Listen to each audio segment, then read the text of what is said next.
MetalNationRadio.com.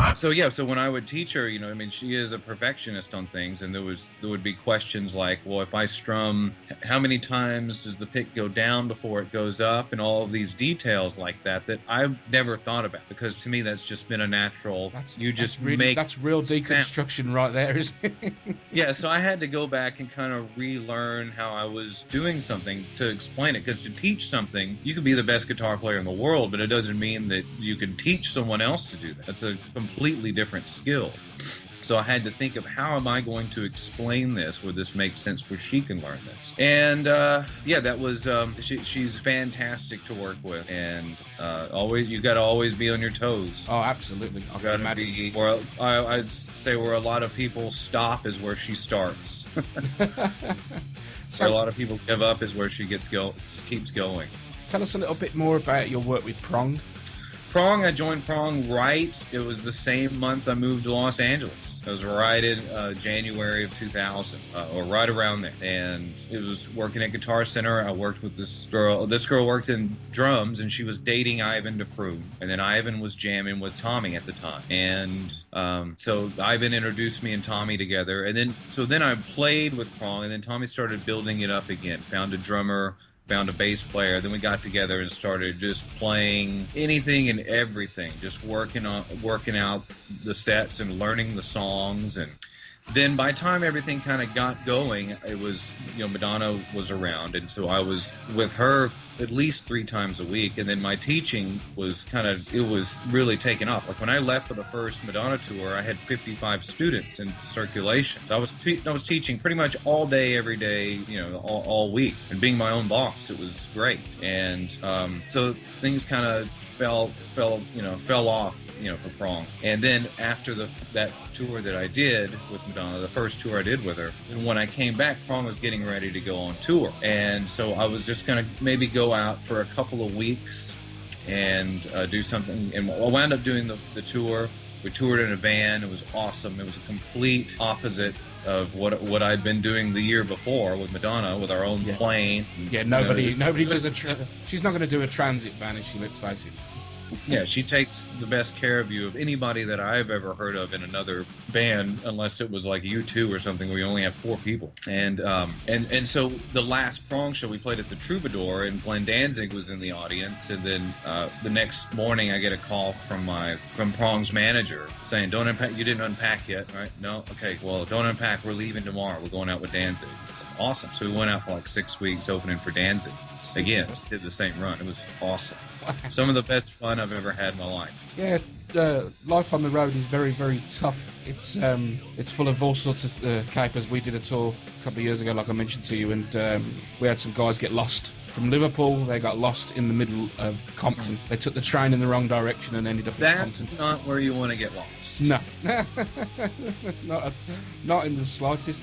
So now we come sort of full circle where we started, talking about your new album, which incidentally, like we had a little chat before we started this interview. I have to say, if I'd have listened to your older stuff, with Prong with an exception, I would never have expected this in my entire life. It's an accomplished piece of work in my view. A great album, and I'm sure it's going to be huge. It really is. It's what I like to call a sleeping giant. It's at the moment it's there, but over the next 12 months it's going to get bigger and bigger in my opinion. Power of 3. I think the listeners should really get their ears around it and have a listen. Particularly for me, my favourite tracks are Everything's Undone, Before the Morning Sun, and I've got to ask you, All Is Fair in Love and War, is that you doing the growly vocal on there? Oh, no. Yeah, there's I guess I don't even know if that's been announced yet. That's Chris Barnes. Yeah, and one of the guitar solos is Alex Skolnick. Right. Okay. Well, I think that announcement goes out Monday, so I guess you would know that. Yes. By time. Well, this recording isn't going out until Friday 24th, so we're quite, you won't get the slap on the wrist from the label. So you've got to buy the physical CD because you have to have the inlay card. Absolutely. To have, and I wrote in there the times that Chris Barnes appears at this time. Alex Skolnick solo is at this time because there's like 5 solos in that song. But when Chris Barnes comes in, and then I've got a solo, and then Alex does the solo, and then that takes it into the last chorus. And I was gonna have some other guests, have some other friends join in too, but the solos that I do at the end were just scratch. That was one of the last things that we recorded, and I was gonna have Alex do one, and have another friend, maybe somebody else do one. And Fleming loved those solos. Like, to me, I was just going like, well, just something to kind of like, all right, we got to get this. You're just going off the checklist. Okay, we need something here. I'll just give something a scratch so Alex kind of knows what to do, and it stayed. Fleming was like, I don't know, I'm kind of like these solos you did, just the ones you didn't even think about. Now, to explain to the listeners, the producer on this album is Fleming. That's Fleming Rasmussen, the one and only. The one and only. Well, there's actually two, but the producer, there's a Fleming Rasmussen who competes in those strongman competitions where they like lift logs. Not to be mistaken. Yes, no, this is a different one. This is a different one. And obviously he's worked with Metallica beforehand. Yes. But on this particular album, I mean, when obviously reading into your backstory and everything, I would have expected a very highly polished, produced sort of sound, crisp sound. But the one thing we do love about this, and one of the great things about this album, is it's got a real dirty feel to it. Very heavy. That's why I made the comparison with Orange Goblin as a guitar sort of partner in that respect. I'd love to. Beautifully produced album, but at the same time, it's got that real dirty feel to it. Is that something that you had in mind when you went into the studio? No, maybe Fleming did, but I think what you're hearing, and that's something that you don't hear a lot of that I know of, is this isn't an album of just straight into Pro Tools and here's our chorus, let's do this. Oh, we gotta do something with these choruses, and now, let's record this bridge to go in here. There was a 1, 2, 3, 4 click, and then it's us. What you're hearing is us playing in the room so together. It's played all at once.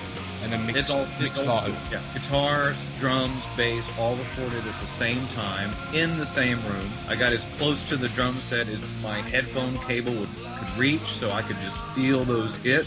It was recorded onto tape and then all analog into the SSL board. Well, that's probably the reason why it sounds the way it does. And it does it credit as well, in my view. Fleming told me before, he said, I want to do this all analog like I would have done back in the day. Do you have a problem with that? I said, anything you want to do, this is your baby now. Well, you've got to trust the guy like that, you know. He even said, I don't know if, because he will say things to like get you pumped up at times, but he said, yeah, this is actually one of the tapes that I never used on Master of Puppets. I dug this one out. I was like, I don't know if you're just saying that to me or what, but I'm ready to record. See, if he said that to me, I'd just be very, very frightened.